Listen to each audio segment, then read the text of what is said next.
Tommy यूं देखने में तो बहुत तगड़ा था, भूंकता तो सुनने वाले के कानों के पर्दे फट जाते।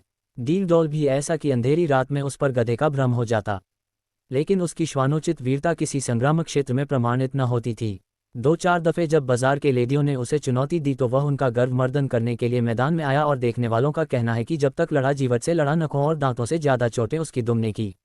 निश्चित रूप से नहीं कहा जा सकता कि मैदान किसके हाथ रहा, किंतु जब उस दल को कुमक मंगानी पड़ी तो रणशास्त्र के नियमों के अनुसार विजय का श्रेय टॉमी ही को देना उचित न्यायानुकूल जान पड़ता है।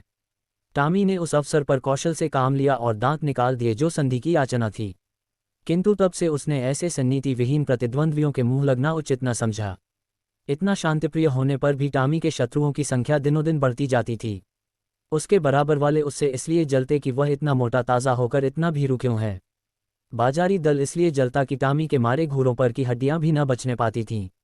वह घड़ी रात रहे उठता और हलवाइयों की दुकानों के सामने के दोने और पत्तल कसाईखाने के सामने की हड्डियां और छीछड़े चबा डालता। अतएव इतने शत्रुओं के बीच में रहकर टॉमी का जीवन संकट में होता जाता था। महीनों बीत जाते और पेट भर भोजन न मिलता। 2-3 बार उसे मनमाने भोजन करने की ऐसी प्रबल उत्कंठा हुई कि उसने संदिग्ध साधनों द्वारा उसको पूरा करने की चेष्टा की, पर जब परिणाम आशा के प्रतिकूल हुआ और स्वादिष्ट पदार्थों के बदले अरुचिकर दुर्ग्राह्य वस्तुएं भरपेट खाने को मिली, जिससे पेट के बदले कई दिन तक पीठ में विषम वेदना होती रही, तो उसने विवश होकर फिर सन्मार्ग का आश्रय लिया। पर दंडों से पेट चाहे भर गया हो, वह उत्कंठा शांत न हुई। वह किसी ऐसी जगह जाना चाहता था जहां खूब शिकार मिले, खरगोश हिरन भेड़ों के बच्चे मैदानों में विचर रहे हों और उनका कोई मालिक न हो, जहां किसी प्रतिद्वंद्वी की गंध तक न हो, आराम करने को सघन वृक्षों की छाया हो, पीने को नदी का पवित्र जल।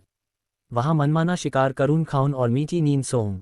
वहां चारों ओर मेरी धाक बैठ जाए, सब पर ऐसा रोब छा जाए कि मुझी को अपना राजा समझने लगे, और धीरे धीरे मेरा ऐसा सिक्का बैठ जाए कि किसी द्वेषी को वहां पैर रखने का साहस ही न हो। संयोगवश एक दिन वह इन्हीं कल्पनाओं के सुख स्वप्न देखता हुआ सिर झुकाए सड़क छोड़कर गलियों से चला जा रहा था कि सहसा एक सज्जन से उसकी मुठभेड़ हो गई। टॉमी ने चाहा कि बचकर निकल जाऊं, पर वह दुष्ट इतना शांतिप्रिय न था। उसने तुरंत झपट कर टॉमी का टैटुआ पकड़ लिया। टॉमी ने बहुत अनुनय विनय की गिड़गिड़ा कर कहा, ईश्वर के लिए मुझे यहाँ से चले जाने दो, कसम ले लो जो इधर पैर रखूं। मेरी शामत आई थी कि तुम्हारे अधिकार क्षेत्र में चला आया, पर उस मदांध और निर्दयी प्राणी ने जरा भी रियायत न की। अंत में हारकर टॉमी ने गर्दब स्वर में फरियाद करनी शुरू की। यह कोलाहल सुनकर मोहल्ले के 2-4 नेता लोग एकत्र हो गए, पर उन्होंने भी दीन पर दया करने के बदले उल्टे उसी पर दंड प्रहार करना शुरू किया।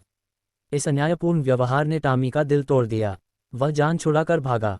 उन अत्याचारी पशुओं ने बहुत दूर तक उसका पीछा किया, यहाँ तक कि मार्ग में एक नदी पड़ गई और टॉमी ने उसमें कूदकर अपनी जान बचाई। कहते हैं एक दिन सबके दिन फिरते हैं। टॉमी के दिन भी नदी में कूदते ही फिर गए। कूदा था जान बचाने के लिए, हाथ लग गए मोती। तैरता हुआ उस पार पहुंचा तो वहां उसकी चिर संचित अभिलाषाएं मूर्तिमती हो रही थीं। 2 यह एक विस्तृत मैदान था। जहां तक निगाह जाती थी हरियाली की छटा दिखाई देती थी। कहीं नालों का मधुर कलरव था, कहीं झरनों का मंद गान, कहीं वृक्षों के सुखद पुंज थे, कहीं रेत के सपाट मैदान। बड़ा सुरम्य मनोहर दृश्य था। यहाँ बड़े तेज नखों वाले पशु थे जिनकी सूरत देखकर टॉमी का कलेजा दहल उठता था, पर उन्होंने टॉमी की कुछ परवाह न की। वे आपस में नित्य लड़ा करते थे, नित्य खून की नदी बहा करती थी। टॉमी ने देखा, यहाँ इन भयंकर जंतुओं से पेश न पा सकूंगा। उसने कौशल से काम लेना शुरू किया। जब 2 लड़ने वाले पशुओं में एक घायल और मुर्दा होकर गिर पड़ता तो टॉमी लपक कर मांस का कोई टुकड़ा ले भागता और एकांत में बैठकर खाता। विजयी पशु विजय के उन्माद में उसे तुच्छ समझकर कुछ न बोलता। अब क्या था, टॉमी के पौ 12 हो गए। सदा दिवाली रहने लगी। न गुड़ की कमी थी, न गेहूं की। नित्य नए पदार्थ उड़ाता और वृक्षों के नीचे आनंद से सोता। उसने ऐसे सुख स्वर्ग की कल्पना भी न की थी। वह मरकर नहीं जीते जी स्वर्ग पा गया। थोड़े ही दिनों में पौष्टिक पदार्थों के सेवन से टॉमी की चेष्टा ही कुछ और हो गई। उसका शरीर तेजस्वी और सुगठित हो गया।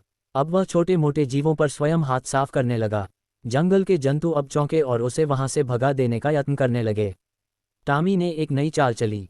वह कभी किसी पशु से कहता, तुम्हारा फला शत्रु तुम्हें मार डालने की तैयारी कर रहा है, किसी से कहता फला तुमको गाली देता था। जंगल के जंतु उसके चकमे में आकर आपस में लड़ जाते और टॉमी की चांदी हो जाती।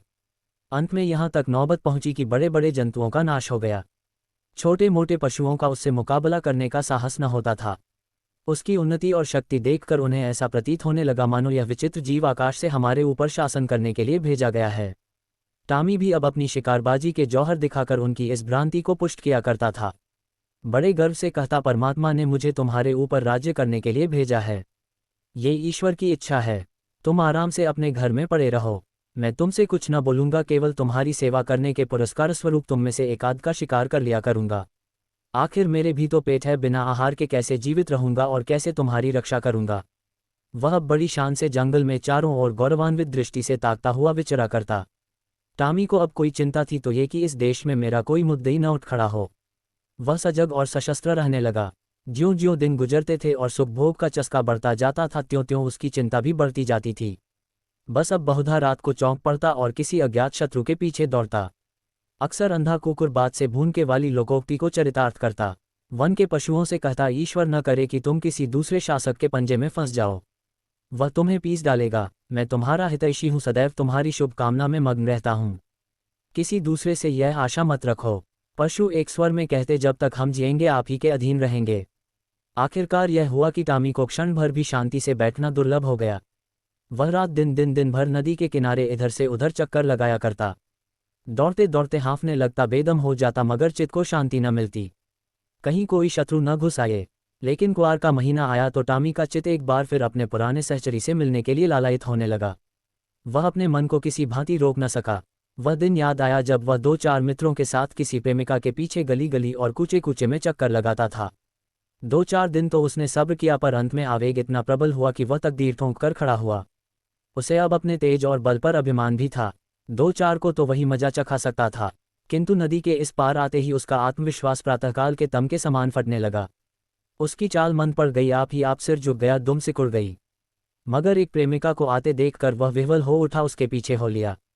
प्रेमिका को उसकी वह कुचेष्टा अप्रिय लगी। उसने तीव्र स्वर से उसकी अवहेलना की। उसकी आवाज़ सुनते ही उसके कई प्रेमी आ पहुंचे और टॉमी को वहां देखते ही जामे से बाहर हो गए। टॉमी सिटपिटा गया। अभी निश्चय न कर सका था कि क्या करूं कि चारों ओर से उस पर दांतों और नखों की वर्षा होने लगी। भागते भी न बन पड़ा।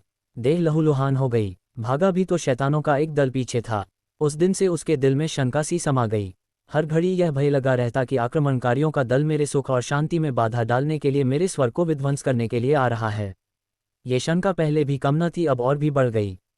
एक दिन उसका चित्त भय से इतना व्याकुल हुआ कि उसे जान पड़ा शत्रु दल आ पहुंचा। वह बड़े वेग से नदी के किनारे आया और इधर से उधर दौड़ने लगा। दिन बीत गया, रात बीत गई, पर उसने विश्राम न लिया। दूसरा दिन आया और गया, पर टॉमी निराहार निर्जल नदी के किनारे चक्कर लगाता रहा। इस तरह 5 दिन बीत गए। टॉमी के पैर लड़खड़ाने लगे, आंखों तले अंधेरा छाने लगा। क्षुधा से व्याकुल होकर गिर पड़ता, पर वह शंका किसी भांति शांत न हुई। अंत में 7वें दिन अभागा टॉमी अधिकार चिंता से ग्रस्त, जर्जर और शिथिल होकर परलोक से धरा। वन का कोई पशु उसके निकट न गया। किसी ने उसकी चर्चा तक न की, किसी ने उसकी लाश पर आंसू तक न बहाए। कई दिनों तक उस पर गिद्ध और कौए मंडराते रहे। अंत में अस्थिपंजरों के सिवा और कुछ न रह गया।